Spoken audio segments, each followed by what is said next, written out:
दहेज प्रतिषेध अधिनियम 1961। धारा 1 संक्षिप्त नाम, विस्तार और प्रारंभ। इस अधिनियम का संक्षिप्त नाम दहेज प्रतिषेध अधिनियम 1961 है। इसका विस्तार संपूर्ण भारत पर है। यह उस तारीख को प्रवर्त होगा जिसे केंद्र सरकार राजपत्र में अधिसूचना द्वारा नियत करे। धारा 2 दहेज की परिभाषा। इस अधिनियम में दहेज से कोई ऐसी संपत्ति या मूल्यवान प्रतिभूति अभिप्रेत है जो विवाह के समय या उसके पूर्व या पश्चात किसी समय विवाह के एक पक्षकार द्वारा विवाह के दूसरे पक्षकार को या विवाह के किसी भी पक्षकार के माता पिता द्वारा या किसी अन्य व्यक्ति द्वारा विवाह के किसी भी पक्षकार को या किसी अन्य व्यक्ति को उक्त पक्षकारों के विवाह के संबंध में या तो प्रत्यक्षतः या अप्रत्यक्षतः दी गई है या दी जाने के लिए करार की गई है, किंतु उन व्यक्तियों के संबंध में जिन्हें मुस्लिम स्वीय विधि शरीयत लागू होती है, मेहर इसके अंतर्गत नहीं है। स्पष्टीकरण। मूल्यवान प्रतिभूति पद का वही अर्थ है जो भारतीय दंड संहिता की धारा 30 में है। धारा 3 दहेज देने या लेने के लिए शास्ति।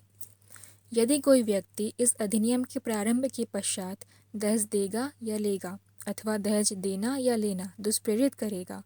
तो वह कारावास से, जिसकी अवधि 5 वर्ष से कम की नहीं होगी, और जुर्माने से जो 15,000 रुपये से या ऐसे दहेज के मूल्य की रकम के बराबर तक का, इनमें से जो भी अधिक हो, कम नहीं होगा, दंडनीय होगा। परंतु न्यायालय ऐसे पर्याप्त और विशेष कारणों से जो निर्णय में लिखबद्ध किए जाएंगे 5 वर्ष से कम की किसी अवधि के कारावास का दंडादेश अधिरोपित कर सकेगा। उपधारा 1 की कोई बात ऐसी भेंटों को जो वधू को विवाह के समय उस निमित्त कोई मांग किए बिना दी जाती है या उनके संबंध में लागू होगी,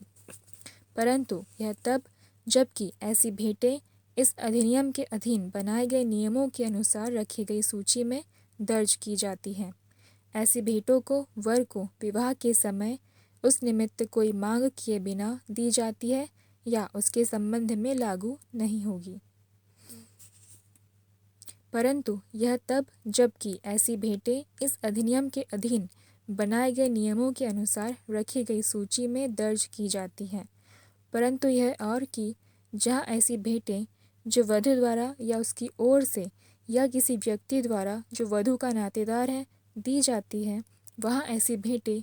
रूढ़िगत प्रकृति की हैं और उनका मूल्य ऐसे व्यक्ति की वित्तीय परिस्थिति को ध्यान में रखते हुए जिनके द्वारा या जिनकी ओर से ऐसी भेंटें दी गई हैं अधिक नहीं है। धारा 4 दहेज मांगने के लिए शास्ति। यदि कोई व्यक्ति यथास्थिति वधू या वर के माता पिता या अन्य नातेदार या संरक्षक से किसी दहेज की प्रत्यक्ष रूप से या अप्रत्यक्ष रूप से मांग करेगा तो वह कारावास से, जिसकी अवधि 6 माह से कम की नहीं होगी किंतु 2 वर्ष तक की हो सकेगी, और जुर्माने से जो 10,000 रुपये तक का हो सकेगा, दंडनीय होगा। परंतु न्यायालय ऐसे पर्याप्त और विशेष कारणों से जो निर्णय में उल्लेखित किए जाएंगे 6 मास से कम की किसी अवधि के कारावास का दंडादेश अधिरोपित कर सकेगा। धारा 4 क विज्ञापन पर पाबंदी। यदि कोई व्यक्ति अपने पुत्र या पुत्री या किसी अन्य नातेदार के विवाह के प्रतिफल स्वरूप किसी समाचार पत्र, नियतकालिक पत्रिका, जनरल या किसी अन्य माध्यम से अपनी संपत्ति या किसी धन के अंश या दोनों के किसी कारोबार या अन्य हित में किसी अंश की प्रस्थापना करेगा, खंड क में निर्दिष्ट कोई विज्ञापन मुद्रित करेगा या प्रकाशित करेगा या परिचालित करेगा, तो वह कारावास से, जिसकी अवधि 6 मास से कम की नहीं होगी किंतु जो 5 वर्ष तक की हो सकेगी, या जुर्माने से जो 15,000 रुपये तक का हो सकेगा, दंडनीय होगा। परंतु न्यायालय ऐसे पर्याप्त और विशेष कारणों से जो निर्णय में लेखबद्ध किए जाएंगे 6 माह से कम की किसी अवधि के कारावास का दंडादेश अधिरोपित कर सकेगा।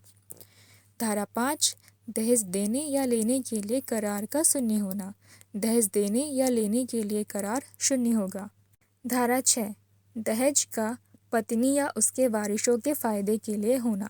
जहाँ कोई दहेज ऐसी स्त्री से भिन्न जिसके विवाह के संबंध में वह दिया गया है किसी व्यक्ति द्वारा प्राप्त किया जाता है, वहाँ वह व्यक्ति उस दहेज को, यदि वह दहेज विवाह से पूर्व प्राप्त किया गया था तो विवाह की तारीख के पश्चात 3 मास के भीतर, या यदि वह दहेज विवाह के समय या उसके पश्चात प्राप्त किया गया था तो उसकी प्राप्ति की तारीख के पश्चात 3 मास के भीतर, या यदि वह उस समय जब स्त्री अवयस्क थी तब प्राप्त किया गया था तो उसके 18 वर्ष की आयु प्राप्त करने के पश्चात 3 मास के भीतर स्त्री को अंतरित कर दिया जाएगा और ऐसे अंतरण तक उसे न्यास के रूप में स्त्री के फायदे के लिए धारण करेगा। यदि कोई व्यक्ति उपधारा 1 द्वारा अपेक्षित किसी संपत्ति का उसके लिए विनिर्दिष्ट परिसीमा काल के भीतर या उपधारा 3 द्वारा अपेक्षित अंतरण करने में असमर्थ रहेगा तो वह कारावास से, जिसकी अवधि 6 मास से कम की नहीं होगी किंतु 2 वर्ष तक की हो सकेगी, या जुर्माने से जो 5,000 रुपये से कम का नहीं होगा किंतु 10,000 रुपये तक का हो सकेगा, या दोनों से दंडनीय होगा। उपधारा 3, जहाँ उपधारा 1 के अधीन किसी संपत्ति के लिए हकदार स्त्री की उसे प्राप्त करने के पूर्व मृत्यु हो जाती है, वहाँ स्त्री के वारिस उसे तत्समय धारण करने वाले व्यक्ति से दावा करने के हकदार होंगे। परंतु जहाँ ऐसी स्त्री की मृत्यु उसके विवाह के 7 वर्ष के भीतर प्राकृतिक कारणों से अन्यथा हो जाती है, वहाँ ऐसी संपत्ति, यदि उनकी कोई संतान नहीं है तो उसके माता पिता को अंतरित की जाएगी, या यदि उसकी संतान है तो उसकी ऐसी संतान को अंतरित की जाएगी और ऐसे अंतरण तक ऐसी संतान के लिए न्यास के रूप में धारण की जाएगी। उपधारा 3 क, जहाँ उपधारा 1 या उपधारा 3 द्वारा अपेक्षित संपत्ति का अंतरण करने में असफल रहने के लिए उपधारा 2 के अधीन सिद्धदोष ठहराए गए किसी व्यक्ति ने उस उपधारा के अधीन उसके सिद्धदोष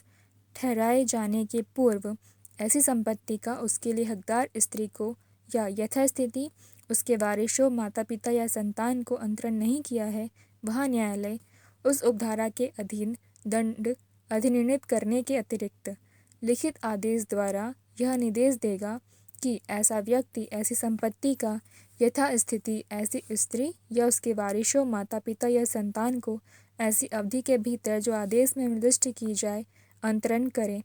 और यदि ऐसा व्यक्ति ऐसे निर्देश का इस प्रकार विनिर्दिष्ट अवधि के भीतर अनुपालन करने में असफल रहेगा तो संपत्ति के मूल्य के बराबर रकम उससे ऐसे वसूल की जा सकेगी मानो वह ऐसे न्यायालय द्वारा अधिरोपित जुर्माना हो और उसका यथास्थिति उस स्त्री या उसके वारिसों, माता पिता या संतान को संदाय किया जा सकेगा। उपधारा 4, इस धारा की कोई बात धारा 3 या 4 के उपबंधों पर प्रभाव नहीं डालेगी। धारा 7, अपराधों का संज्ञान। दंड प्रक्रिया संहिता 1973 में अंतर्विष्ट किसी बात के होते हुए भी महानगर मजिस्ट्रेट या प्रथम वर्ग न्यायिक मजिस्ट्रेट के न्यायालय से अवर कोई न्यायालय इस अधिनियम के अधीन किसी अपराध का विचारण नहीं करेगा। कोई न्यायालय इस अधिनियम के अधीन किसी अपराध का संज्ञान अपनी जानकारी पर या ऐसे अपराध को गठित करने वाले तथ्यों की पुलिस रिपोर्ट पर या अपराध से व्यथित व्यक्ति द्वारा या ऐसे व्यक्ति के माता पिता या अन्य नातेदार द्वारा अथवा किसी मान्यता प्राप्त कल्याण संस्था या संगठन द्वारा किए गए परिवाद पर ही करेगा, अन्यथा नहीं। महानगर मजिस्ट्रेट या प्रथम वर्ग न्यायिक मजिस्ट्रेट के लिए यह विधिपूर्ण होगा कि वह इस अधिनियम के अधीन किसी अपराध के लिए सिद्धदोष ठहराए गए किसी व्यक्ति के विरुद्ध इस अधिनियम द्वारा प्राधिकृत कोई दंडादेश पारित करे। स्पष्टीकरण, इस धारा के प्रयोजनों के लिए मान्यता प्राप्त कल्याण संस्था या संगठन से ऐसी कोई समाज कल्याण संस्था या संगठन अभिप्रेत है जिसे इस निमित्त केंद्रीय या राज्य सरकार से मान्यता प्राप्त है। दंड प्रक्रिया संहिता 1973 के अध्याय 36 की कोई बात इस अधिनियम के अधीन दंडनीय किसी अपराध को लागू नहीं होगी। तत्समय प्रवर्त किसी विधि में किसी बात के होते हुए भी अपराध से व्यथित व्यक्ति द्वारा किया गया कोई कथन ऐसे व्यक्ति को इस अधिनियम के अधीन अभियोजन का भागी नहीं बनाएगा। धारा 8, कतिपय प्रयोजनों के लिए अपराधों का संज्ञेय, अजमानतीय और असमनीय होना। दंड प्रक्रिया संहिता 1973 इस अधिनियम के अधीन अपराधों को वैसे ही लागू होगी मानो वे ऐसे अपराधों के अन्वेषण के प्रयोजन के लिए और निम्नलिखित से भिन्न विषयों के प्रयोजनों के लिए उस संहिता की धारा 42 में निर्दिष्ट विषय और किसी व्यक्ति की वारंट के बिना या मजिस्ट्रेट के किसी आदेश के बिना गिरफ्तारी संज्ञेय अपराध हो। इस अधिनियम के अधीन प्रत्येक अपराध अजमानतीय और असमनीय होगा। धारा 8A कुछ मामलों में सबूत का भार। जहां कोई व्यक्ति धारा 3 के अधीन कोई दहेज लेने या दहेज का लेना दुष्प्रेरित करने के लिए या धारा 4 के अधीन दहेज मांगने के लिए अभियोजित किया जाता है, वहां यह साबित करने का भार उसी पर होगा कि उसने उन धाराओं के अधीन कोई अपराध नहीं किया है। धारा 8B दहेज प्रतिषेध अधिकारी। राज्य सरकार उतने दहेज प्रतिषेध अधिकारी नियुक्त कर सकेगी जितने वह ठीक समझे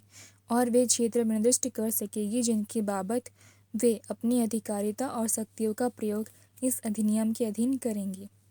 प्रत्येक दहेज प्रतिषेध अधिकारी निम्नलिखित शक्तियों का प्रयोग कृत्यों का पालन करेगा, अर्थात यह देखना कि इस अधिनियम के उपबंधों का अनुपालन किया जाता है, दहेज देने या दहेज लेने को दुष्प्रेरित करने या दहेज मांगने को यथासंभव रोकना,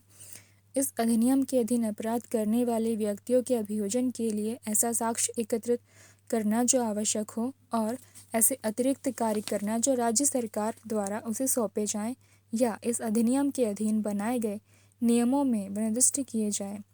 राज्य सरकार राजपत्र में अधिसूचना द्वारा दहेज प्रतिषेध अधिकारी को किसी पुलिस अधिकारी की ऐसी शक्तियां प्रदत्त कर सकेगी जो अधिसूचना में निर्दिष्ट की जाए और वह ऐसी शक्तियों का प्रयोग ऐसी परिसीमाओं और शर्तों के अधीन रहते हुए करेगा जो इस अधिनियम के अधीन बनाए गए नियमों द्वारा निर्दिष्ट की जाए। राज्य सरकार दहेज प्रतिषेध अधिकारी को इस अधिनियम के अधीन उसके कृत्यों के दक्ष पालन में सलाह देने और सहायता करने के प्रयोजन के लिए एक सलाहकार बोर्ड नियुक्त कर सकेगी जिसमें उस क्षेत्र से जिसकी बाबत ऐसा दहेज प्रतिषेध अधिकारी उपधारा 1 के अधीन अधिकारिता का प्रयोग करता है 5 से अनधिक समाज कल्याण कार्यकर्ता होंगे जिनमें से कम 2 महिलाएं होंगी।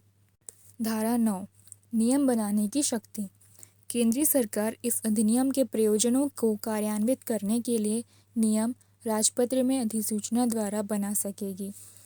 विशिष्टतया और पूर्वगामी शक्ति की व्यापकता पर प्रतिकूल प्रभाव डाले बिना ऐसे नियमों में निम्नलिखित के लिए उपबंध कर सकेंगे। वह प्रारूप जिसमें और वह रीति जिसमें और ऐसे व्यक्ति जिनके द्वारा धारा 3 की उपधारा 2 में निर्दिष्ट भेंटों की कोई सूची बनाई जाएगी और उनसे संबंधित सभी अन्य विषय और इस अधिनियम के प्रशासन की बाबत नीति और कार्यवाही का बेहतर समन्वय। इस धारा के अधीन बनाया गया प्रत्येक नियम बनाए जाने के पश्चात यथाशीघ्र संसद के प्रत्येक सदन के समक्ष जब वह सत्र में हो 30 दिन की अवधि के लिए रखा जाएगा। यह अवधि एक सत्र में अथवा 2 या अधिक अनुक्रमिक सत्रों में पूरी हो सकेगी। यदि उस सत्र के या पूर्वोक्त अनुक्रमिक सत्रों की ठीक बाद के सत्र के अवसान के पूर्व दोनों सदन उस नियम में कोई परिवर्तन करने के लिए सहमत हो जाए तो तत्पश्चात वह ऐसे परिवर्तन रूप में ही प्रभावी होगा।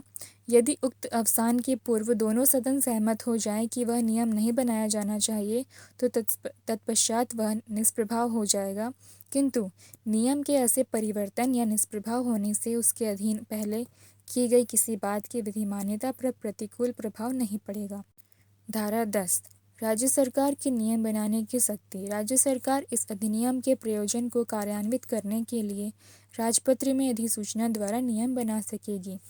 विशिष्टतया और पूर्वगामी शक्ति की व्यापकता पर प्रतिकूल प्रभाव डाले बिना ऐसे नियमों में निम्नलिखित सभी या किन्हीं विषयों के लिए उपबंध किया जा सकेगा, अर्थात दहेज प्रतिषेध अधिकारियों द्वारा धारा 8 ख की उपधारा 2 के अधीन पालन किए जाने वाले अतिरिक्त कृत्य ये परिसीमाएं और शर्तें जिनके अधीन रहते हुए दहेज प्रतिषेध अधिकारी धारा 8B की उपधारा 3 के अधीन अपने कृत्यों का प्रयोग कर सकेंगे। राज्य सरकार द्वारा इस धारा के अधीन बनाया गया प्रत्येक नियम बनाए जाने के पश्चात यथाशीघ्र राज्य विधान मंडल के समक्ष रखा जाएगा।